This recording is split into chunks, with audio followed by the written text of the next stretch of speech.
Hello, good morning.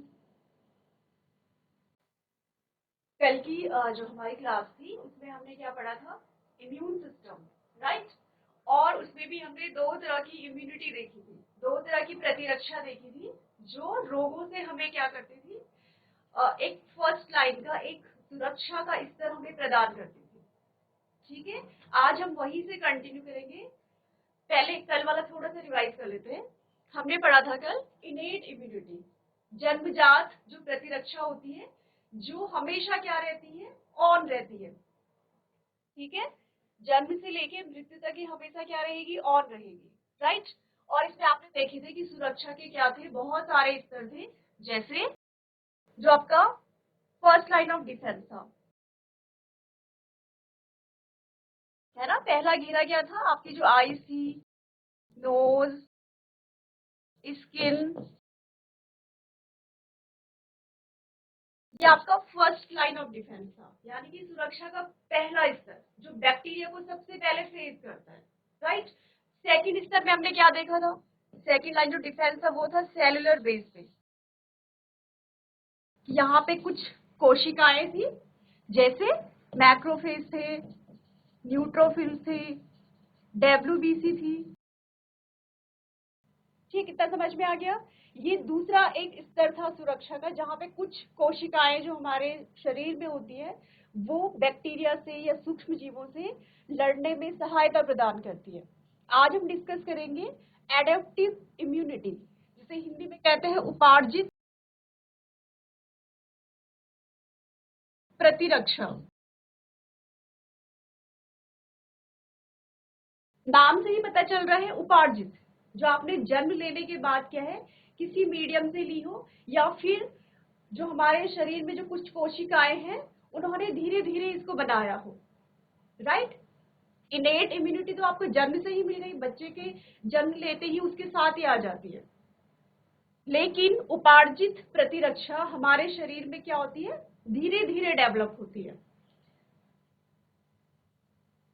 इसमें हम आगे देखेंगे। देखिए, इनेट इम्यूनिटी में क्या थे, कुछ कोशिकाएं थी फैगोसाइटिक नेचर की, भक्षक कोशिकाएं जिन्हें कहते हैं फैगोसाइटिक, जो क्या कर रही थी, किसी भी बैक्टीरिया को उसके चारों तरफ उसकी एक लेयर बना के उसको डाइजेस्ट कर दे रही थी, राइट। जैसे ही बैक्टीरिया ने बॉडी पे अटैक किया या हमारी बॉडी के अंदर वो एंटर कर गई, तो सबसे पहले जो मैक्रोफेज सेल्स हो गई या फिर डब्ल्यूबीसी सेल्स हो गई, ये इस तरह से क्या करते हैं, बैक्टीरिया और जो सूक्ष्म जीव होते हैं उन पर अटैक करके उनको डाइजेस्ट कर लेती है। इतना समझ में आ गया था। आज हम समझेंगे एक्वायर्ड इम्यूनिटी, उपार्जित प्रतिरक्षा में क्या होता है। वहां पे भी कुछ कोशिकाएं होती है, लेकिन उनका थोड़ा काम करने का तरीका दूसरे तरीके से होता है, ठीक। और यहाँ पे भी आपकी कुछ सेल्स होंगी जो पर्टिकुलर बैक्टीरिया पे अटैक करेगी, लेकिन यहाँ पे हम इस केस में इसको क्या कहते हैं, एंटीबॉडी।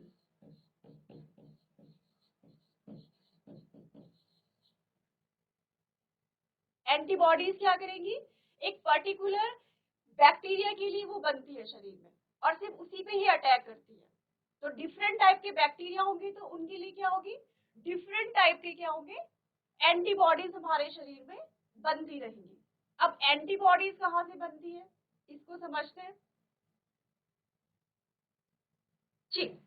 तो अब देखिए एंटीबॉडीज कैसे काम करेगी। पहले यहां से देखिए, एक्वायर्ड जो इम्यूनिटी है आपकी, वो भी दो भागों में फिर डिवाइड हो जाती है। एक होती है एक्टिव और एक होती है पैसिव इम्यूनिटी। नाम से ही पता चल रहा है, एक्टिव मतलब जो तुरंत तुरंत बनना शुरू कर दे शरीर में, राइट। एंड पैसिव का मतलब क्या होगा, इसमें से पास याद रखना हो, जो ट्रिक आप याद, जैसे हम किसी ट्रिक को बनाते हैं ना, ऐसे याद करने के लिए, यहाँ पे पैसिव की जगह पास याद रखना, कि किसी चीज को पास करना, एक जगह से दूसरी जगह पास करना। तो इस तरह की इम्यूनिटी में एंटीबॉडीज एक जगह से दूसरी जगह पास की जाती है। बट एक्टिव इम्यूनिटी में क्या होती है, शरीर के अंदर वो बनेगी और धीरे धीरे काम करना शुरू करेगी। देखो कैसे होगा, इसमें भी दो टाइप है, एक होती है नेचुरल और एक होती है आर्टिफिशियल। नेचुरल का मतलब जो शरीर क्या है स्वयं बना रहा है, उसे किसी की हेल्प की जरूरत नहीं, अपनी ही कोशिकाएं हैं और वो खुद ही बैक्टीरिया को आइडेंटिफाई कर रहा है और पर्टिकुलर सिर्फ उस बैक्टीरिया या वायरस के लिए एक एंटीबॉडीज बना रहा है। आर्टिफिशियल क्या है, जैसे हम वैक्सीन के थ्रू हम जब एंटीबॉडीज को क्या करते हैं, शरीर के अंदर क्या करते हैं, इंजेक्ट करते हैं, राइट। तो वहां पे क्या बनेंगे, आर्टिफिशियल। आर्टिफिशियल एक तरह से वो एक्टिव इम्यूनिटी का पार्ट हो जाएगा। वही दूसरी तरफ देखिए, पैसिव इम्यूनिटी में क्या है, इसमें भी दो टाइप होंगे, एक होगा नेचुरल और एक होगा आर्टिफिशियल। पहले हम इस वाले पोर्शन को समझते हैं, ठीक, कि एक्टिव इम्यूनिटी में जो पहला पार्ट है वो है नेचुरल। तो नेचुरल में कैसे होगा, बहुत सारी एंटीबॉडीज बनेगी। कैसे, यहां से समझते हैं, राइट। ये आपकी है एक्टिव इम्यूनिटी का एग्जाम्पल। अगर आप हिंदी में इसको देखें तो एक्टिव मतलब होगा सक्रिय प्रतिरक्षा।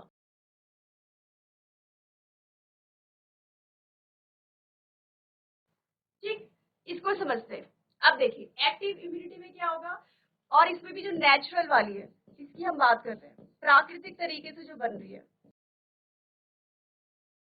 इसमें हमारी क्या होती है, कुछ सेल्स होती है, जैसे हमारी उपार्जित या जो हमारी जन्म से जो कोशिकाएं प्रेजेंट होती है, जैसे मैक्रोफेज हो गया, डब्ल्यूबीसी सेल्स हो गई, ठीक, ऐसे ही कुछ और सेल्स होती है जो इसमें इंपॉर्टेंट रोल प्ले करती है। एक होता है लिम्फोसाइट, ठीक, और इसी लिम्फोसाइट सेल से क्या डेवलप होते हैं, थाइमस और बोन मेरो। तो थाइमस ग्लैंड कहाँ पे होगी, जहाँ पे हार्ट होता है इसके जस्ट बीच में, ठीक, इसे कहते हैं थाइमस ग्रंथि, थाइमस ग्लैंड। और दूसरा होता है बोन मैरो। बोन मैरो कहाँ प्रेजेंट होगा, जो हमारी बोन्स होती है, हड्डियां जो होती है, उसके बीच में जो ये पार्ट होता है इसको कहते हैं बोन मैरो, ठीक है। इन दोनों ही जगह पे क्या होगा, लिम्फोसाइट्स जो कोशिकाएं होती है वो डेवलप होती रहती है, मैच्योर होके क्या बनाएंगी, थाइमस वाली जगह पे यहां से बनेगी टी सेल्स।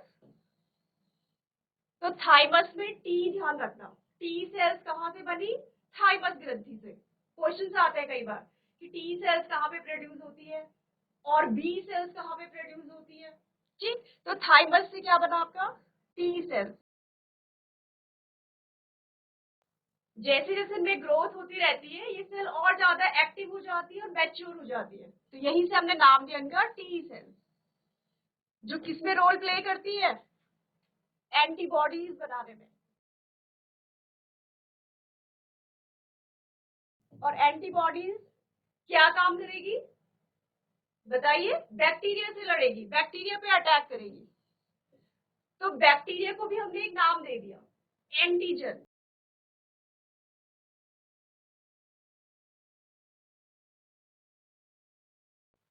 तो दोनों ही डिफरेंस समझ लीजिए। एंटीबॉडीज तो क्या है, वो हमारी बॉडी के अंदर बन रही है, सेल्स के थ्रू बन रही है बैक्टीरिया पे अटैक करने के लिए।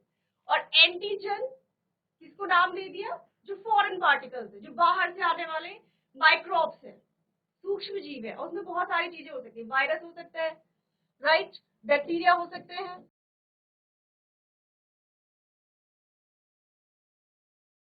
दोनों चीजें समझ में आ गई। एंटीबॉडीज जो कोशिकाएं बना रही है बैक्टीरिया पे अटैक करने के लिए, और एंटीजन कौन है, जो बैक्टीरिया को हमने एक नाम दे दिया एंटीजन, मतलब बैक्टीरिया जो भी केमिकल अब रिलीज करेगा, जो हमारे सेल्स को क्या करेगा, डिस्ट्रॉय करेगा या उसको किल करेगा, उसको हमने पर्टिकुलर एक नाम दे दिया एंटीजन। तो यहाँ से क्वेश्चन पूछा जाता है कि एंटीबॉडीज और एंटीजन क्या होते हैं। तो समझ, इसको इस तरह से लिखिएगा कि एंटीबॉडीज तो कोशिकाएं बनाती है, राइट, बैक्टीरिया से लड़ने के लिए, और जो एंटीजन होते हैं वो बैक्टीरिया के जो पार्टिकल्स है, हानिकारक जो केमिकल्स जो भी है पदार्थ, उनको हमने एक नाम दे दिया एंटीजन। इतना समझ में आ गया कि कुछ लिम्फोसाइट्स, हमारी जो बॉडी में लिम्फोसाइट्स होते हैं वो डेवलप होते रहते हैं, और कहाँ पे डेवलप होंगे, पर्टिकुलर हमारे कुछ एरियाज होते हैं जहाँ पे लिम्फोसाइट्स बनते हैं, इनको लिम्फ नोड भी कहते हैं। जैसे यहाँ पे आपके टॉन्सिल्स जिसे कहते हैं, यहाँ पे भी लिम्फ नोड पाए जाते हैं। एक थाइमस ग्लैंड में होता है और एक बोन मैरो में होता है। सिर्फ यही पर्टिकुलर जगह है जहाँ पे लिम्फोसाइट सेल्स बनेंगी। अब जब लिम्फोसाइट सेल्स मैच्योर होंगी, राइट, किस में कन्वर्ट हो जाएंगी, ये T cells and B cells में। तो T for thymus and B for bone marrow.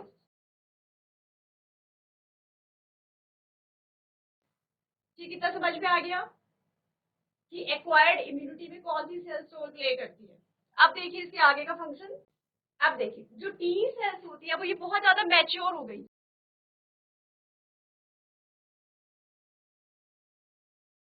Thymus gland से क्या है,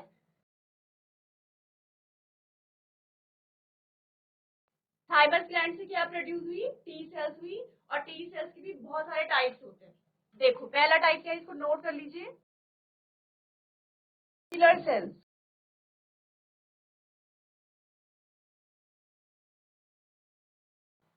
दूसरी होती है आपकी हेल्पर सेल्स। तीसरी होती है आपकी सप्रेशर सेल्स।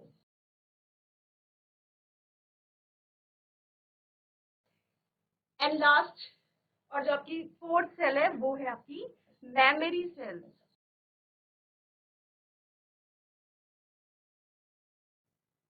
राइट, इसको हिंदी में देख लीजिएगा अपनी एनसीईआरटी बुक में। किलर सेल्स जो एक तरह से मारने का काम करती है, मारक कोशिकाएं भी शायद कहते हैं। हेल्पर सेल्स सहायक कोशिकाएं। सप्रेशर सेल्स जो किसी भी हार्मोन्स का लेवल या एंटीबॉडीज का लेवल बढ़ाता है और फिर घटा देता है, सप्रेशर एक तरह से कंट्रोल करता है, राइट। एंड मेमोरी सेल्स क्या होती है, स्मृति कोशिकाएं जो एक तरह से बैक्टीरिया के जो एंटीजन है उनको मेमोरी मतलब उसमें एक तरह से रिकॉर्ड रखती है उन चीजों का। तो टी सेल्स कितने टाइप की हो गई, 4 प्रकार की हो गई, राइट। किलर सेल्स क्या काम करेगी, जैसे ही ह्यूमन बॉडी में बैक्टीरिया ने अटैक किया, सपोज वो हमारे सुरक्षा का पहला घेरा भी पार कर लिया, दूसरा भी पार कर लिया और सीधे हमारे कहाँ पहुंच गया, बॉडी के अंदर एंटर कर लिया। तो अब हमारे जो लिम्फोसाइट जो यहाँ पे है सेल्स वो एक्टिव हो जाते हैं, टी सेल्स प्रोड्यूस करना शुरू कर देंगे। और उसमें से भी सबसे पहले कौन काम करेगी, किलर सेल्स, वो इस पे अटैक करेगी किसी भी बैक्टीरिया पे। हेल्पर सेल्स क्या करेंगी, वो उसकी सहायता के लिए आएगी, उसकी हेल्प करने के लिए आसपास में यहाँ पे इस पे अटैक करना शुरू कर देगी। सप्रेसर सेल का क्या काम होगा कि जब बहुत ज्यादा एंटीबॉडीज बन जाएगी और जब ये बैक्टीरिया क्या हो जाएगा, डिस्ट्रॉय हो जाएगा, फिर ये इसका लेवल कम कर देगी कि अब बैक्टीरिया नष्ट हो चुका है तो अब एंटीबॉडीज कम कर दीजिए, यानी कि बॉडी में अब एंटीबॉडीज का लेवल क्या हो जाएगा, कम हो जाएगा। और जब बैक्टीरिया अटैक दोबारा से करेगा तो फिर सप्रेसर सेल्स क्या करेंगी, एंटीबॉडीज का लेवल फिर से बढ़ा देगी। इसका यही काम रहता है, राइट। एंड मेमोरी सेल्स क्या करती है, स्मृति कोशिकाएं क्या करेंगी, इन सब बैक्टीरिया का क्या करती है, रिकॉर्ड रखती है। और इसके लिए जो एंटीबॉडीज बनती है, एंटीबॉडीज आपकी वाई शेप की होती है, राइट, इस तरह से आपको समझ लीजिए। और मेमोरी सेल का काम होता है जो इस बैक्टीरिया के लिए जो उन्होंने एंटीबॉडीज बनाई थी उसका रिकॉर्ड रखना है। अब रिकॉर्ड रखेंगे तो क्या होगा, नेक्स्ट टाइम जब सेम वही बैक्टीरिया फिर से बॉडी पे अटैक करेगा, राइट, तो इसके पास ऑलरेडी पहले से क्या होगी, बहुत सारी एंटीबॉडीज स्टोर यहाँ पे होगी, रिकॉर्ड करेगा और एंटीबॉडीज को क्या करेगा, स्टोर ये करता है।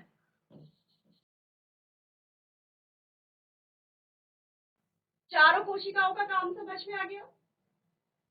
ये वाले क्वेश्चन आपसे 2 ये 3 इतने नंबर के आपसे पूछे जाते हैं, शॉर्ट नोट्स भी आता है कई बार कि लिम्फोसाइट्स क्या है, फिर आपको यही चीजें समझानी होती है, बी सेल्स टी सेल्स, इसी के अंतर्गत ये सारी चीजें आती है, लिम्फोसाइट्स। या इस पर्टिकुलर आपसे बी सेल्स भी पूछी जा सकती है और टी सेल्स भी। तो 4 प्रकार की होती है, समझ में आ गया। किलर सेल्स क्या करेगी, जैसे ही बैक्टीरिया ने बॉडी पे अटैक किया या कोई वायरस अंदर आ गया बॉडी के, तो किलर सेल सबसे पहले उस पर अटैक करेगी, फिर उसकी सहायता के लिए कौन आ जाएंगी, आसपास की जो हेल्पर सेल्स होंगी, राइट।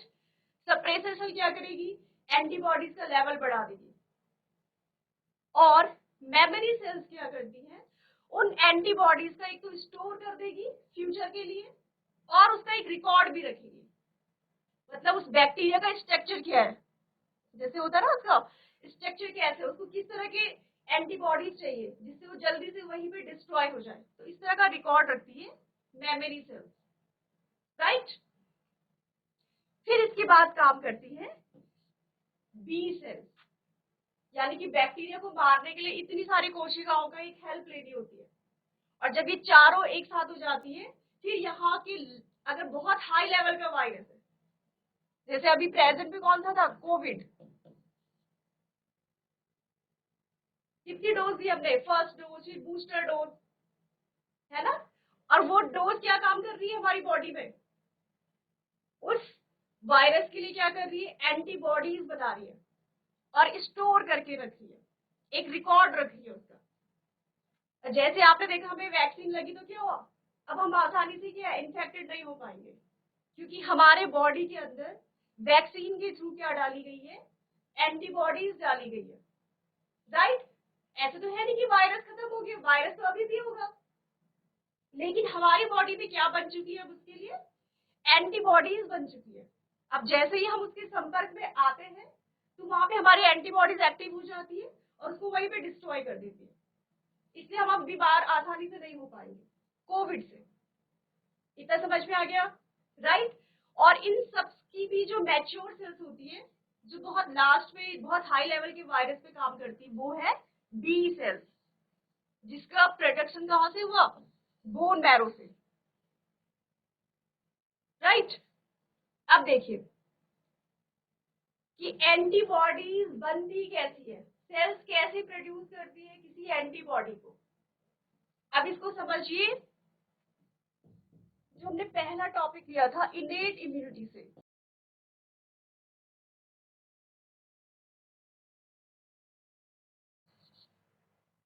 अब हमारे दोनों जो प्रतिरक्षा तंत्र है वो आपस में काम करेंगे। एक तो हमें जो बाय बर्थ मिला है, जन्म से ही जो हमारे साथ है फ्री में, हमारी स्किन है, हमारे नोज है, आईज है, और बहुत सारी जो सेल्स है, डब्ल्यूबीसी है, राइट। और दूसरा है एक्वायर्ड वाला, जहाँ पे एंटीबॉडीज बनेगी। अब देखिए यहाँ पे कैसे होगा, इनेट इम्यूनिटी में सपोज ये कोई सेल्स है,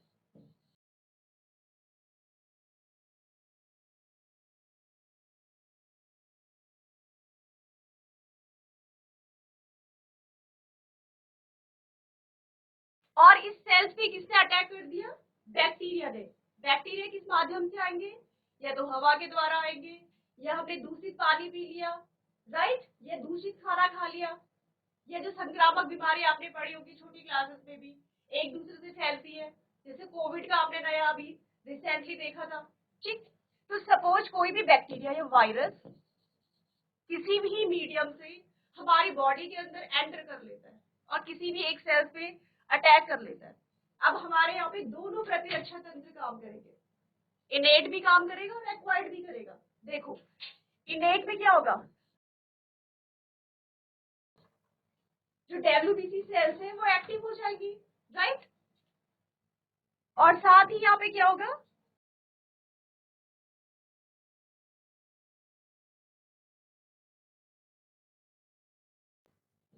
ये डब्ल्यूबीसी सेल है, या इसको आप मैक्रोफेज सेल भी कह सकते हो, न्यूट्रोफिल सेल्स भी कह सकते हो, जो इनेट इम्यूनिटी में हमारी बॉडी में पहले से ही प्रेजेंट थी, राइट। अब इसने क्या कर दिया, इस बैक्टीरिया को ट्रैप कर लिया, पकड़ लिया, राइट। ये तो कोई सेल है और ये है बैक्टीरिया। अब कल हमने एक चीज और पढ़ी थी, साइटोकाइन बैरियर, साइटोकाइन बैरियर। और इसमें मैंने आपको बताया था कि जब कोई भी सेल किसी बैक्टीरिया से इन्फेक्टेड हो जाती है, तो वो एक तरह से अलार्म दूसरी सेल्स को देती है, उनको भी एक्टिव कर देती है, ताकि वो अपने आप को प्रोटेक्ट कर सके, राइट। याद आ रहा है। और ये साइटोकाइन क्या होता है, एक ग्रुप होता है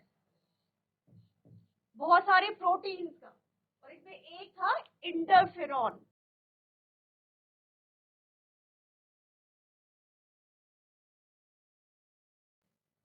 यहां तक समझ में आ गया?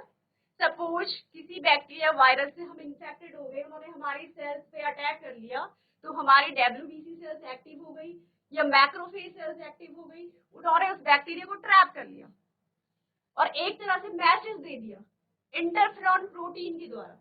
अब इंटरफेरॉन प्रोटीन जैसे ही ब्लड में रिलीज होगा तो बाकी सेल्स को भी क्या कर देगा? एक्टिव कर देगा। तो यहाँ पे एक्टिव कौन होगा? एक्वायर्ड इम्यूनिटी में हमने जो अभी पढ़ा, टी सेल्स, इसमें आपने पढ़ा था ना अभी, किलर सेल्स होती है, मेमोरी सेल्स, ये भी सारी क्या हो जाती है? साथ ही साथ एक्टिव हो जाती है। अब देखिए टी सेल्स क्या करेगी? ये भी अपना काम करेगी, राइट? अब इन दोनों के बीच में क्या हो रहा है? जैसे हमें कोई भी सूचना मिलती तो हम क्या करते हैं? उसको एक जगह से दूसरी जगह पहुंचाते हैं ना। जैसे मैं आपको बोल दूं कि कल आपकी छुट्टी रहेगी या परसों आपकी क्लास नहीं होगी, तो आप क्या करते हो? अपने फ्रेंड्स को मोबाइल के थ्रू या मैसेज के थ्रू आप उसको इन्फॉर्म करते हो, राइट? ऐसे ही बॉडी में सेल्स क्या करती है, जब भी कोई बैक्टीरिया अटैक करता है वो आसपास की कोशिकाओं को क्या कर देगी? अलर्ट कर देगी, एक्टिव कर देगी। किसके थ्रू? साइटोकाइन जो नेटवर्क था, इंटरफेरॉन जो प्रोटीन थे, इनके रिलीज होते ही जो हमारी टी सेल्स है वो भी क्या हो जाती है? एक्टिव हो जाती है। अब देखो टी सेल्स एक्टिव हो गई, अब इन्होंने क्या प्रोड्यूस करना शुरू कर दिया? Helper cells, T helper cell.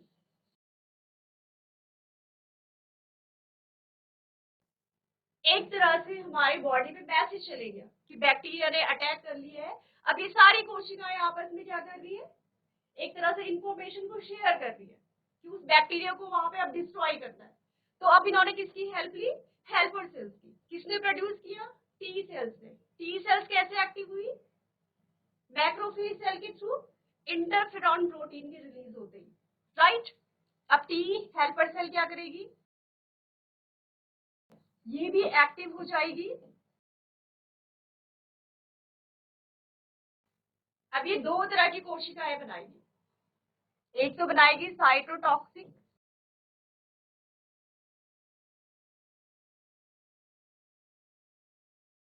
Sales और दूसरी ये बनाएगी T2 हेल्पर सेल्स।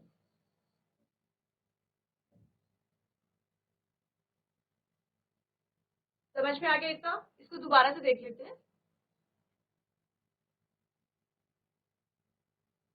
देखिए सपोज किसी सेल्स पे किसी बैक्टीरिया ने अटैक किया, राइट? अटैक होते ही हमारा जो जन्मजात प्रतिरक्षा तंत्र है, जो पहला स्तर है सुरक्षा का, वहां पे WBC सेल्स या मैक्रोफेज सेल्स, उसने क्या किया? इस बैक्टीरिया को घेर लिया, ट्रैप कर लिया। अब इसने क्या किया? इंटरफेरॉन प्रोटीन के थ्रू, इंटरफेरॉन जो प्रोटीन होता है ये रिलीज करना शुरू कर दिया। किसने? इस सेल्स ने। बैक्टीरिया को भी तो पकड़ा है, लेकिन ये साथ साथ किसको रिलीज कर रहा है? इंटरफेरॉन प्रोटीन को भी ब्लड में रिलीज कर रहा है। अब ये रिलीज होगा तो क्या होगा? इसको आप शॉर्ट में बोल सकते हो अलार्म या सायरन। ये सारी सेल्स को एक सायरन देना शुरू कर देगा, जैसे इमरजेंसी एम्बुलेंस का सायरन होता है ना, आप दूर से ही पहचान लेते हो कि एम्बुलेंस आ रही है, राइट? ये भी इस तरह का एक सायरन होता है। कौन? Interferon protein. जैसे ही बॉडी में रिलीज होना शुरू हो जाएगा, टी सेल्स भी साथ साथ क्या हो जाएगी? एक्टिव हो जाएगी, ठीक? और ये क्या प्रोड्यूस करेगी?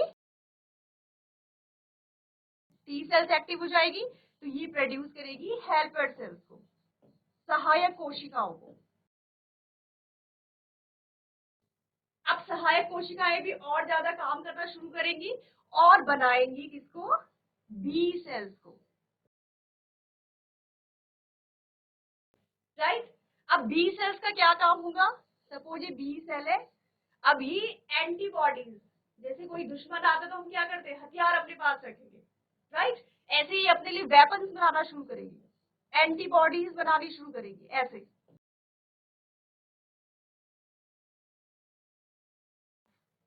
और इसके पास जब बहुत ज्यादा एंटीबॉडीज हो जाती है, बहुत ज्यादा जब वेपन इसके पास बन जाते हैं उस बैक्टीरिया को मारने के लिए, तब ये कहलाती है plasma cells.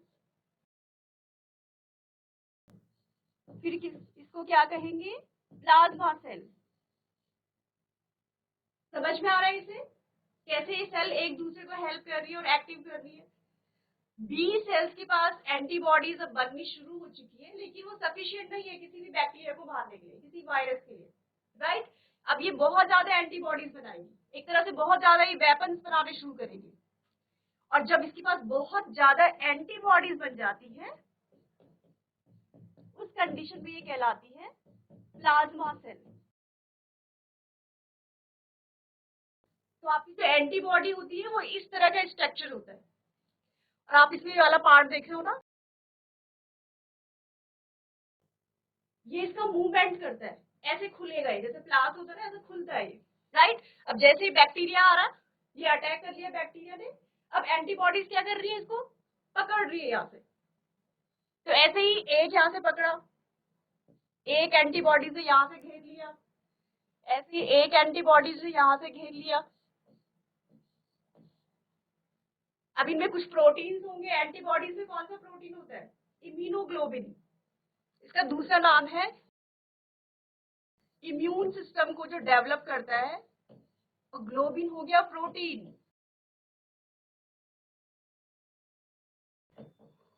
Immunoglobulin protein, immune system, ऐसे याद रखना इसको, इम्यून, और ग्लोबुलिन क्या होता है? एक प्रोटीन है,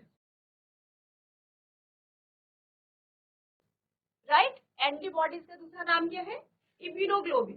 इसको शॉर्ट में हम आई और स्मॉल जी से भी रिप्रेजेंट करते हैं। इतना समझ में आ गया? अब देखो, प्लाज्मा सेल ने क्या की? बहुत सारी एंटीबॉडीज बनाई। अब इस तरह से एंटीबॉडीज क्या करेगी?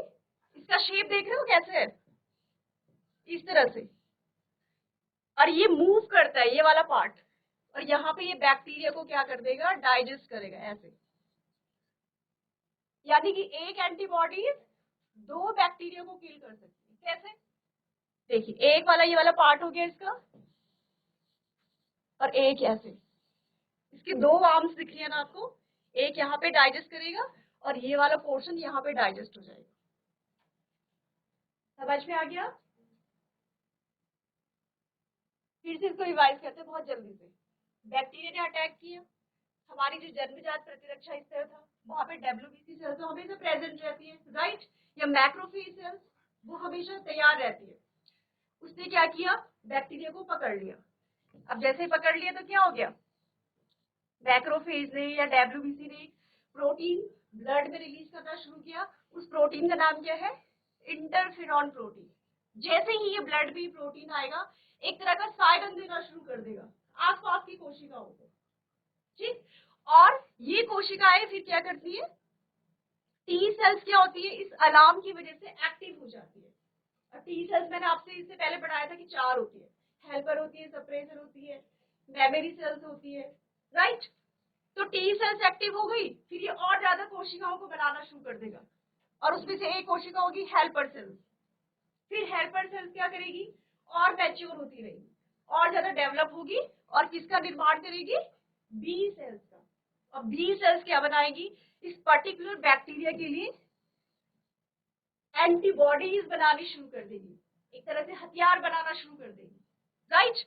और जब बहुत सारा इसके पास एक स्टॉक हो जाता है एंटीबॉडीज का, उस कंडीशन में इसको कहते हैं फिर बी सेल्स को ही कहते हैं प्लाज्मा सेल्स, राइट? और इस तरह से एंटीबॉडीज क्या करती है?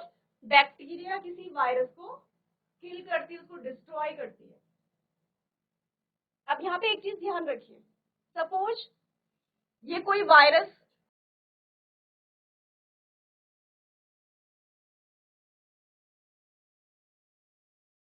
पोलियो का वायरस लेते हैं। सपोज एक टाइम पे एक किसी ह्यूमन बीइंग को किसने इन्फेक्ट किसने किया? पोलियो वायरस ने। सपोज किसी बच्चे ने दूषित पानी पी लिया, और उस पानी में क्या था? पोलियो का वायरस भी था, राइट? अब जैसे ही पोलियो वायरस क्या आएगा? ह्यूमन बॉडी के अंदर एंटर करेगा, अब वही वाला फंक्शन शुरू हो जाएगा जिससे पहले मैंने आपको समझाया, राइट। अब उस समय जो एंटीबॉडीज बनेंगी वो पर्टिकुलर पोलियो के लिए बनेगी, वो किसी और वायरस के लिए काम नहीं करेगी, सिर्फ किसके लिए बनेगी, पोलियो वायरस के लिए। अब देखो यहाँ पे मेमोरी सेल्स का क्या काम होता है, जब प्लाज्मा सेल और बी सेल्स ने बहुत सारी एंटीबॉडीज यहाँ पे बना ली थी,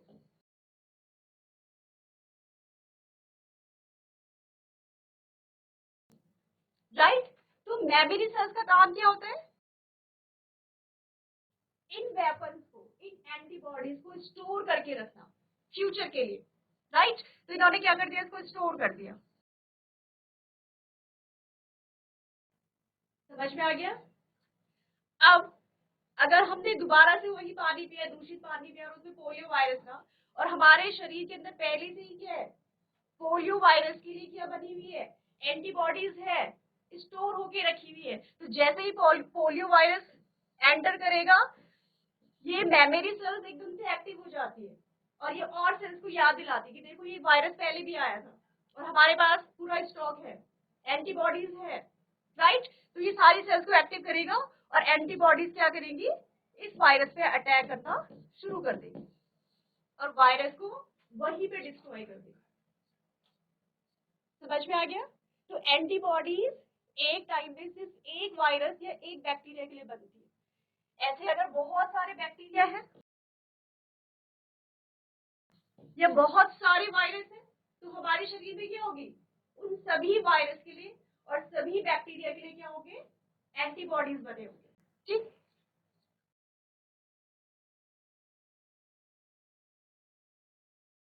अब समझ में आ गया कि नेचुरल जो हमारी एक्टिव इम्यूनिटी है वो कैसे थी, वो सेल्स, अभी मैंने आपको बताया पूरा प्रोसेस, वो इसके अंतर्गत आता है।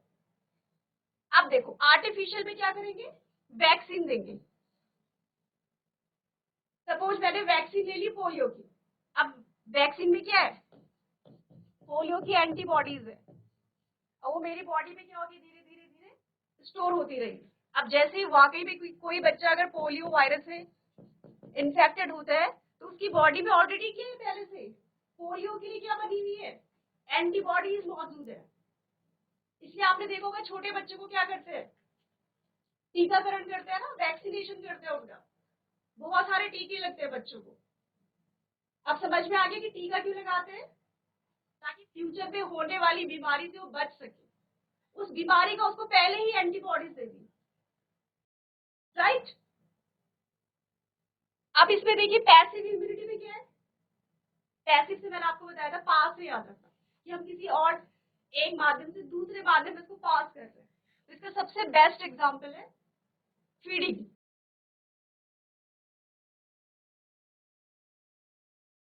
माँ का जो दूध होता है ना, कोलेस्ट्रम जिसे हम कहते हैं, पीला दूध जो होता है शुरुआत का, पहले हफ्ते जो रिलीज होता है जो दूध, राइट, इसको कहते हैं कोलेस्ट्रम। इसमें क्या होती है, बहुत सारी एंटीबॉडीज होती है और जैसे ही बेबी फीडिंग करेगा, दूध पिएगा, वो एंटीबॉडीज उस मिल्क के थ्रू क्या आएगी, बच्चे तक पहुंचेगी। तो ये क्या हो गया, पैसिव इम्यूनिटी, माँ के द्वारा जा रहा है किसमें, बच्चे तक एंटीबॉडी। समझ में आ गया। अब दूसरा देखो आर्टिफिशियल कैसे हुआ, ये तो नेचुरल हो गया, आर्टिफिशियल हो गया इंजेक्शन के थ्रू।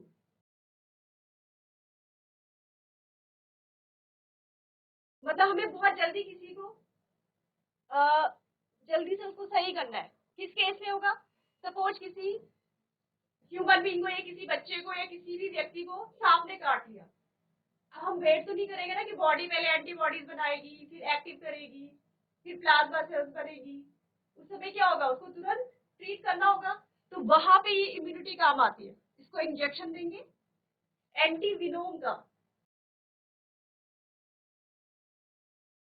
तो कहते हैं एंटीविनोम। तुरंत ये एंटीबॉडीज जो भी टॉक्सिन वहां पे होगा, विषैला जो पदार्थ होगा, उसके ऊपर ये काम करेगा और इसको समाप्त करेगा। तो इस तरह से भी प्रतिरक्षा हम दे सकते हैं, बट ये कुछ टाइम के लिए होती है। अब दोनों में डिफरेंस क्या है, देखो एक्टिव इम्यूनिटी क्या होती है, बहुत लंबे टाइम तक चलती है, बहुत सालों तक। जैसे आपने पोलियो की ड्रॉप ली या कोई भी हमने वैक्सीन ली, तो लाइफ टाइम तक ये काम करेगा। धीरे धीरे एंटीबॉडीज हमारे शरीर में बनती रहेगी। पैसिव इम्यूनिटी क्या होती है? बस कुछ टाइम के लिए रहती है। जैसे 12 फीडिंग करवाया बच्चे को, तो 6 महीने साल भर तक, उसके बाद तो बच्चे के ऑर्गन क्या होते हैं, उसके सारे अंग डेवलप करना शुरू कर देते, राइट। पर जब तक वो फीडिंग कर रहा है या 6 मंथ का फूड नहीं ले रहा है, तब तक वो बच्चा जो दूध के थ्रू उसको एंटीबॉडीज आ रही है, उस एंटीबॉडी से वो रोगों से लड़ने में सक्षम हो सकता है। और इंजेक्शन हमने सीधे इंजेक्ट कर दिया, बॉडी के अंदर एंटीबॉडीज डाल दी, पर वो कुछ टाइम के लिए काम करेगी। ऐसा नहीं कि सांप ने दूसरी बार उसी व्यक्ति को काटा तो वो बच जाएगा, उसको दोबारा फिर इंजेक्शन लेना होगा। तो इतना समझ में आ गया। एक्वायर्ड इम्यूनिटी क्या होती है, इनेट इम्यूनिटी क्या होती है, उसके एग्जाम्पल्स। तो यही आपके पास बोर्ड एग्जाम में पूछे जाते हैं। इन दोनों में डिफरेंस क्या है? किसी बच्चे को कुछ क्वेश्चन है तो पूछ सकता है। ठीक है, आज की क्लास आपकी यही तक। Thank you.